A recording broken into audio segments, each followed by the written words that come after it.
തുടരെ സംസ്ഥാനത്തിന്റെ പലയിടങ്ങളിൽ നിന്നായി വന്യജീവി ആക്രമണത്തിന്റെ വാർത്തകൾ ദിനംപ്രതി എന്നോണം വരികയാണ്. വന്യജീവികൾ കാടിറങ്ങുന്നത് തടഞ്ഞാൽ മാത്രമേ ഈ പ്രശ്നങ്ങൾക്ക് അറുതി ഉണ്ടാകൂ എന്ന് നമുക്കറിയാം. അതിന് പുതിയ പദ്ധതി അവതരിപ്പിക്കുകയാണ് ഇപ്പോൾ വനംവകുപ്പ്. മനുഷ്യ വന്യജീവി സംഘർഷം കുറയ്ക്കാൻ വിത്തൂൺ എന്ന പേരിലാണ് പുതിയ പദ്ധതി വനംവകുപ്പ് നടപ്പാക്കുന്നത്. എന്താണ് ഈ വിത്തൂൺ? മണ്ണും ചാണകവും മഞ്ഞളും ചേർത്ത് വിത്തുകൾ അതിനുള്ളിലാക്കി അതിനെ ഒരു ഉണ്ട പോലെ ഉരുട്ടിയെടുക്കുന്നു. ഇത് പിന്നീട് തുറസായ വനപ്രദേശത്തേക്ക് എറിഞ്ഞ് വനങ്ങളും പരിസ്ഥിതിയും പുനഃസ്ഥാപിക്കുക. ഇതാണ് വിത്തൂൺ എന്ന പദ്ധതിയിലൂടെ വനംവകുപ്പ് ലക്ഷ്യമിടുന്നത്. ഇതിന്റെ പ്രവർത്തനം എങ്ങനെയാണ്? ഇത് ഫലം കാണുമോ? അതാണ് ഇനി നമ്മൾ പരിശോധിക്കാൻ പോകുന്നത്. അതിലേക്ക് വന്യജീവി ആക്രമണങ്ങൾക്കെതിരെ സർക്കാരിനെതിരെ ജനരോഷം ഉയരുമ്പോഴാണ് പുതിയ പദ്ധതി. വന്യമൃഗങ്ങൾ കാടിറങ്ങുന്നത് തടയാൻ തുടങ്ങിയ ഫുഡ് ഫോഡർ ആൻഡ് വാട്ടർ പദ്ധതിക്കൊപ്പമാണ് വിത്തൂൺ പദ്ധതിയും നടപ്പിലാക്കുന്നത്. എന്നാൽ മതിയായ പഠനമില്ലാതെ തുടങ്ങുന്ന പദ്ധതി പ്രായോഗികമല്ലെന്നാണ് ആക്ഷേപം. ആഗോളതലത്തിൽ പ്രചാരം നേടിയ വിത്ത് പന്ത്, എർത്ത് ബോൾ എന്നീ പേരുകളിൽ പ്രശസ്തമായ പദ്ധതിയാണ് വിത്തൂൺ എന്ന പേരിൽ കേരളത്തിലെ വനമേഖലകളിൽ നടപ്പിലാക്കുന്നത്. മണ്ണ്, ചാണകം, മഞ്ഞൾ എന്നിവയുടെ മിശ്രിതത്തിൽ നാടൻ മരങ്ങളുടെ വിത്തുകൾ പൊതിഞ്ഞ തുറസായ വനപ്രദേശത്തേക്ക് എറിഞ്ഞ് വനങ്ങളും പരിസ്ഥിതിയും പുനഃസ്ഥാപിക്കുകയാണ് ലക്ഷ്യം. ജൂൺ 5 മുതൽ ഓഗസ്റ്റ് 15 വരെയാണ് നിക്ഷേപകാലം. വിഷപ്പാമ്പുകൾ, കുരങ്ങ്, പന്നി, കടുവ, പുലി, ആന തുടങ്ങിയവ ജനജീവിതത്തിന് സ്ഥിരമായി ഭീഷണി ഉയർത്തുമ്പോഴാണ് വനംവകുപ്പിന്റെ ഈ പരീക്ഷണം. കാടുവിട്ട് ജനവാസ കേന്ദ്രങ്ങളിൽ ജീവിക്കുന്ന വന്യജീവികളും പതിവായി കാടിറങ്ങുന്നവയും വനപാതകളിൽ ആക്രമണകാരികളാവുന്നവയുടെയും സ്വഭാവ രീതികളും ഇവ ഉയർത്തുന്ന ഭീഷണികളും വ്യത്യസ്തമാണ്. വന്യജീവി ആക്രമണങ്ങളിൽ ഏറ്റവും അധികം മരണം സംഭവിച്ചിരിക്കുന്നത് പാമ്പ് കടിയേറ്റാണ്. അപകടമുണ്ടായാൽ യഥാസമയം ചികിത്സ കിട്ടാതിരിക്കുന്നതും കൃത്യമായ ആന്റിവനം ലഭ്യമല്ലാത്തതുമാണ് ഇതിന് കാരണം.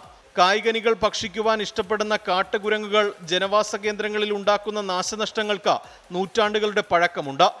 ആക്രമണകാരികളായി ഇവ മനുഷ്യൻ കഴിക്കുന്ന ഭക്ഷണം കഴിക്കാൻ ഇഷ്ടപ്പെടുന്ന നാട്ടുകുരങ്ങുകളാണ്.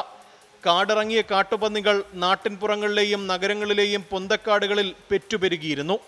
ഭക്ഷണ മാലിന്യങ്ങൾ, മാംസാവശിഷ്ടങ്ങൾ എന്നിവയാണ് ഇഷ്ടഭക്ഷണം. രാത്രികാലങ്ങളിൽ കാടിറങ്ങി കൃത്യമായി കാട്ടിലേക്ക് മടങ്ങുന്നവയാണ് ആനകൾ.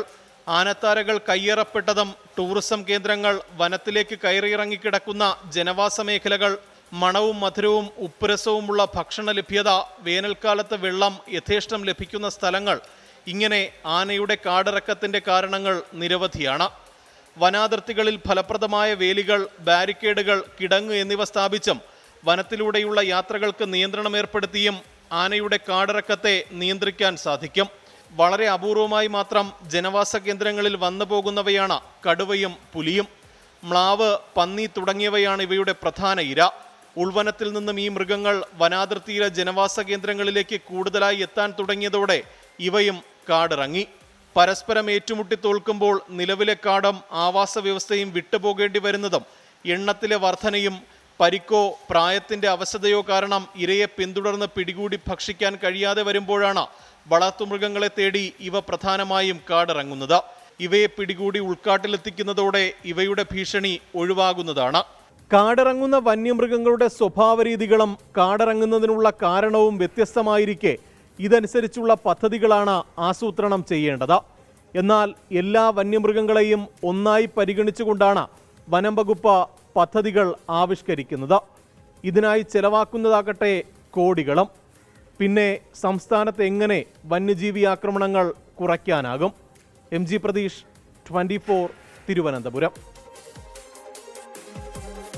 പ്രതീഷ് റിപ്പോർട്ട് ചെയ്തതുപോലെ വന്യജീവികൾ കാടിറങ്ങുന്നതിന്റെ കാര്യകാരണങ്ങൾ കണ്ടെത്തി അതിനെ തടയാൻ വേണ്ടിയുള്ള, പ്രതിരോധിക്കാൻ വേണ്ടിയുള്ള ഫലപ്രദമായ ഇടപെടലുകളാണ് വനംവകുപ്പിന്റെ ഭാഗത്തുനിന്നുണ്ടാകേണ്ടത്.